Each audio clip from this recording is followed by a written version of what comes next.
மீனா வீட்டுக்கு வந்தத நினைச்சு ரொம்பவே சந்தோஷத்துல இருக்காரு முத்து. மீனா வீட்லயும் மீனா காணோம்னு தவிச்சு போயிருப்பாங்க. அவங்க கிட்டயும் சொல்லணும் அப்படின்னு சீதாக்கு கால் பண்ணி, இந்த மாதிரி மீனா வந்துட்டா, நீங்க எதுவும் பயப்படாதீங்க அப்படின்னு சொல்றாரு. சீதா கிட்ட இருந்து மீனா அவங்க அம்மா போனை வாங்கி மீனா கிட்ட, ஏன் மீனா, ஏன் இப்படி பண்ற?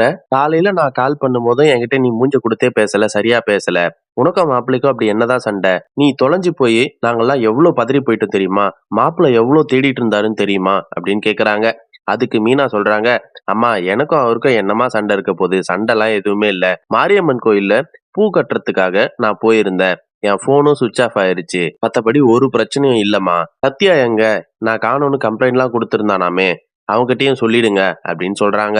இத கேட்ட அவங்க அம்மா, சரி உன்னை நான் நாளைக்கு வந்து பாக்குறேன் அப்படின்னு சொல்லிட்டு போனை வச்சிடுறாங்க. இத கேட்ட சீதா, ஏய் சத்யா, மாமா மேல மீனாவ காணோம் அப்படின்ட்டு நீ ஏதாவது கம்ப்ளைண்ட் குடுத்தியா? ஏன் இப்படிலாம் குடுக்குற அப்படின்னு கேக்குறாங்க. அதுக்கு சத்யா சொல்றாரு, ஆமா, அக்கா காணோம் அப்படின்னா நான் சும்மா இருப்பேன்னு நினைக்கிறீங்களா? அவரை உண்டு இல்லைன்னு பண்ணிடுவேன் அப்படின்னு சொல்றாரு. அதை கேட்ட சீதா சொல்றாங்க, அக்கா காணாமலாம் போகல, பூ கட்டுறதுக்காக தான் போனாங்களாம். நீ தான் இந்த மாதிரி லூசு மாதிரி பண்ணிட்டு இருக்க. இந்த மாதிரிலாம் பண்ணிட்டு இருக்காத அப்படின்னு சொல்றாங்க. அதை அவர் காதுலயே வாங்காம வீட்டை விட்டு வெளில போயிடுறாரு. இந்த விஷயத்த சத்யா சிட்டி கிட்ட சொல்றாரு.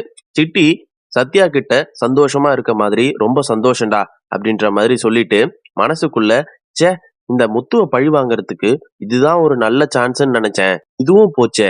ஏதாவது ஒரு விஷயத்துல கண்டிப்பா மாட்டுவான். அப்ப இருக்கு அவனுக்கு அப்படின்னு நினைச்சுக்கிறாரு. முத்துவ பழி வாங்கணும் அப்படின்னு நினைக்கிற ஒவ்வொரு முயற்சியிலுமே சிட்டி தோல்வி அடைஞ்சிட்டு தான் வராரு. முத்து அந்த ஒவ்வொரு முயற்சியையுமே அடிச்சு உடைச்சு நொறுக்கிட்டு போயிட்டு இருக்காரு.